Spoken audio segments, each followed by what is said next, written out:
Hello, welcome back to my channel. আজকে second দিন আমাদের নাসিকে।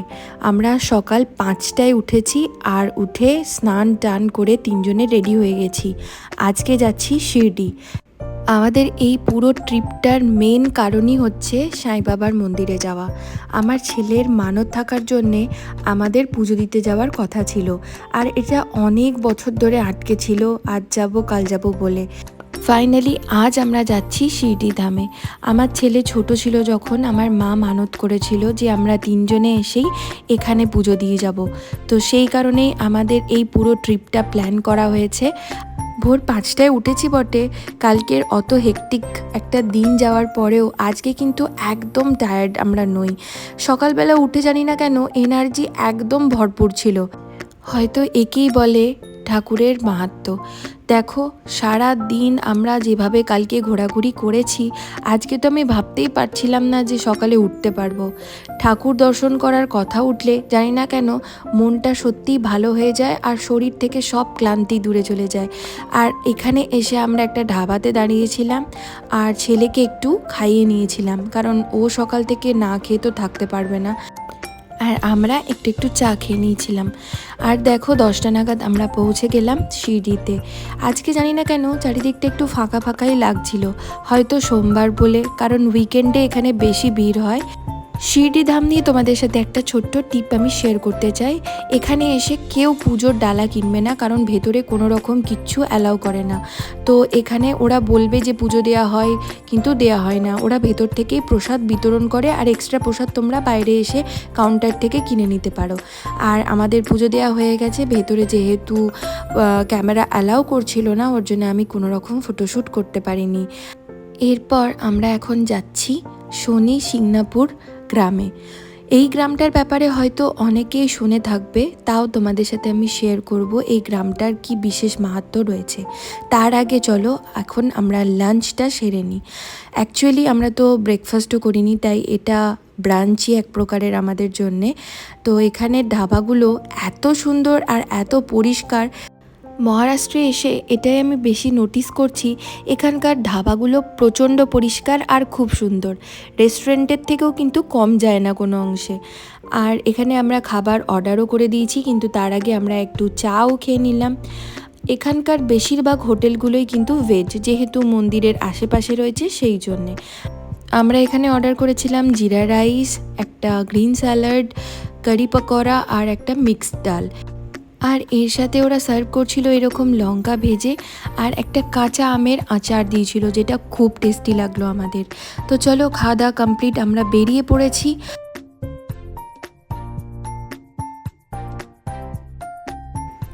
ভিডিওটা দেখলে তোমরা নোটিস করবে এখানে দোকানগুলোতে একটা মেশিন রয়েছে যেটা সার দিয়ে টানছে আর সেখান থেকে আখের রস বেরোচ্ছে। এখানে চারিদিকে আখের ক্ষেতও ছিল প্রচুর। আর আমরা চলে এসেছি শনি সিংনাপুরের যে গ্রাম, সেটার যে মেন ওদের যে এন্ট্রেন্স আছে সেখানে।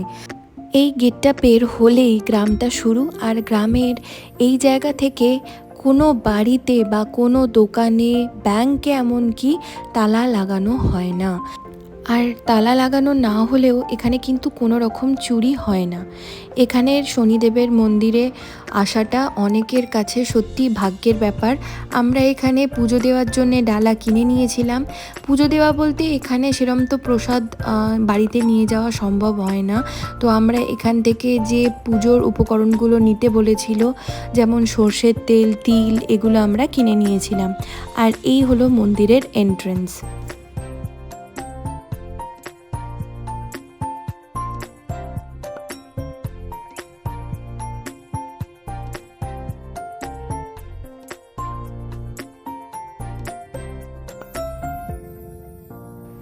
চলো তাহলে ভেতরে যাওয়া যাক।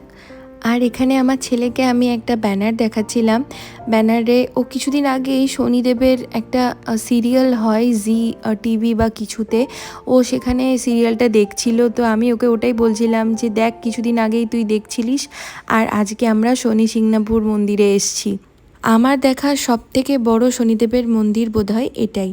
তো চলো ভেতরের দিকে যাওয়া যাক। আর আমি যতই ভেতরে যাচ্ছি ততই আমি অবাক হয়ে যাচ্ছি যে এই রকম গ্রামে এত বড় একটা মন্দির তৈরি হয়েছে। আচ্ছা, আরেকটা কথা বলি, এই যে এই দাদা যাচ্ছেন আমাদের সামনে সামনে, ডালা যেখান থেকে কেনা হয়েছিল উনি ওখান থেকে এসেছেন। আমাদের কোথায় কোন জিনিসটা দিতে হবে, যেটা দিয়ে পুজো করা হয়, সেগুলো উনি বলে দিচ্ছিলেন। এখানে যে এই কালো পাথরটা রাখা রয়েছে, এটাকেই শনিদেব হিসেবে পুজো করা হয়। কথিত আছে পাশেই একটা নদী বয়ে যাচ্ছে, যেখানে একজন ভেড়া চড়াতে এসে এই কালো পাথরটি দেখতে পান, আর উনি কুড়ালের আঘাত করলে এই কালো পাথর থেকে রক্ত বেরোতে আরম্ভ করে। সবাই হতভম্ব হয়ে যান। তারপর থেকেই এই পাথরকে সবাই শনিদেব হিসেবেই পুজো করে আসছেন। এবার শনিদেব হিসেবেই কেন পুজো করেন, এটার রিজন কিন্তু আমি জানি না। এই মন্দিরটা মোটামুটি 350 বছরের পুরনো। তারপর এটাকে আবার নতুন করে তৈরি করা হচ্ছে, আর এখনও এটা ইনগ্রেশন হয়নি নতুনভাবে তৈরি করার পর।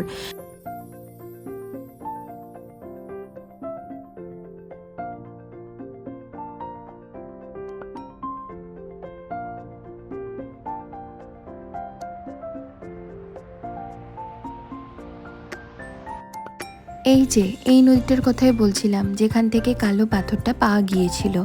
আর এই মন্দিরের সামনেই একটা বড় মিনার তৈরি করা হয়েছে। এই মিনারের নিচে শনিদেবের আর একটা মূর্তি রয়েছে। একটু দক্ষিণী টাচ এই মন্দিরটাতে রয়েছে, তোমরা দেখলে বুঝতে পারবে। আর এখানে সবাই ফটোশ্যুট করছিল। খুব সুন্দর জায়গাটা। আর যারা যারা সিদ্ধিধামে আসবে তারা অবশ্যই এই মন্দিরটা একবার হলেও দর্শন করে যেও, ভালো লাগবে। আর আমরা এখন ফিরছি হোটেলে।